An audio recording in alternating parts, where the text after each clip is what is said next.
How many grams of carbs, protein, and fat should you take in on a daily basis?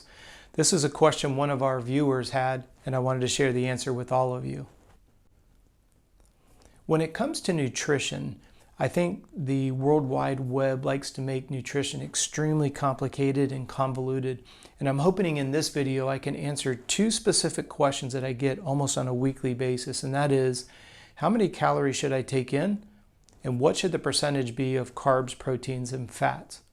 So let's start with the first question. How many calories should you consume on a daily basis to ensure that you're building muscle, dropping body fat, having good energy from sunrise to sunset, sleeping well, and offsetting the stress associated with life? Well, if you follow me or have followed it for any period of time, you know I'm a big fan of the Garmin dashboard and the utilization of the Garmin watch and the heart rate strap and the scale. And the reason why I put all three of those together is the watch, especially at night, you don't need the heart rate strap. You get a plethora of information about the quality of sleep. How many hours did you get? What's the ratio of deep sleep to the awake time? How many sleep cycles did you have through the night? When you step on the scale in the morning, I'm able to look at your inflammation and swelling by comparing morning to morning, and I can look at your hydration by looking at morning to evening. I could go on and on as to why we use the Garmin, but for the sake of this video, every day that you wear the Garmin, you're able to get an accurate number of how many calories you're burning during any kind of sporting activity. That's where we use the heart rate strap for just a slightly higher level of accuracy. And then we look at how many calories you burn just to stay alive, known as your basal metabolic needs. So when it comes to answering the question, I want to make sure that you don't overeat. That's going to pack on unwanted body fat. But I also want to make sure that you don't undereat, because ironically, that will cause you to put on body fat as well. So now we come to the other side of the equation, and I'm just going to use a very, very loose number. Let's say that at the end of a 4 to 6 week evaluation, you've looked at all the different types of training that you like to do. You have a pretty good idea what your calorie burn rate is. And we find out that it averages out to 2,000 calories a day, like I said, just for an even conversation. As a general rule of thumb, just strive to consume 50% of those calories in carbohydrates, and then just split protein and fat the remaining 50%. So that'd be 50% carbs, 25% protein, 25% fat.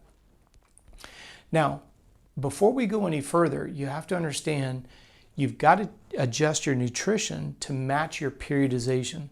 If you're doing preseason training, a lot of heavy lifting, a lot of high volume, low intensity aerobic, you're going to have to adjust the amount of protein you're taking in to offset the heavy lifting. When you move into pre-competitive and competitive mode, where you're dropping in a little bit more speed work, you're going to need to possibly bump up that percentage of carbohydrates a little bit more, because carbs are your preferred fuel when the heart rate is in zone 3 and above. Now, please don't take that out of context and don't add any complexity to it. What are your calorie needs? 50, 25, 25 is your percentages. Now, this is a lot of math. It's really not as hard as it sounds.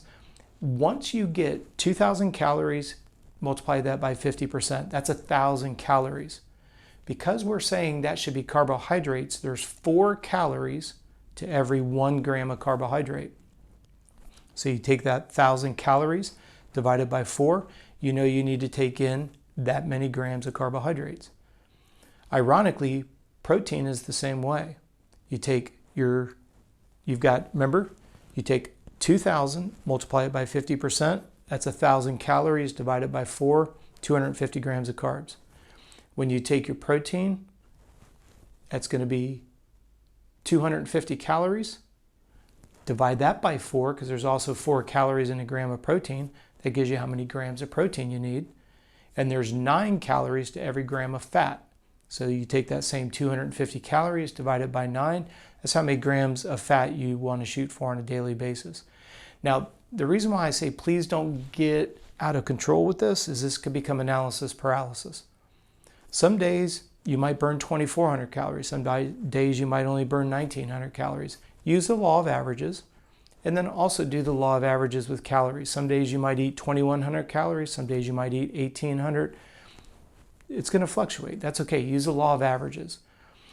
But I can't emphasize it enough. Your calorie needs are based on your body mass, bone, muscle, body fat, height, hydration levels. What do you do for activity? What kind of stress are you dealing with personally and professionally? There's a lot that's got to be factored in. Now, again, I don't want to convolute it, but what I don't want to see happen is people underestimate how stressful their life is. I don't want them to underestimate how many calories they burn, because with that knowledge, you can preempt it and actually get more out of the time you're putting into it because you're eating enough, you're sleeping enough, you're drinking enough, and the body will respond to that. Because remember, anytime the body is missing something, if it's deprived of adequate amounts of calories, if it's not getting adequate amounts of sleep, if it's chronically dehydrated, like anything that's mechanical, all of those attributes are just going to stress the system. So please don't buy into the, hey, let's do this intermittent fasting, because unfortunately, if you start depriving the body of what it needs, it will adapt until it can't. And by the time it can't any longer, that's when you're going to be diagnosed with something, unfortunately, that ironically becomes a bloodborne disease, Epstein-Barr chronic fatigue. Now, that's not the nature of this video, so please don't leave me any snide comments about it. My point being is, when we're looking at the bigger picture of what's an easy way to approach calorie numbers and the breakdown between carbs, protein, and fat, macronutrients, that's just the easiest way that you can do it. If this has created more questions than it's answered, by all means, please do me a favor and send me an email, contact@coachrob.com. If you're new to the channel, thank you for taking the time to watch this video. We're putting out a new video every day, so please like and subscribe.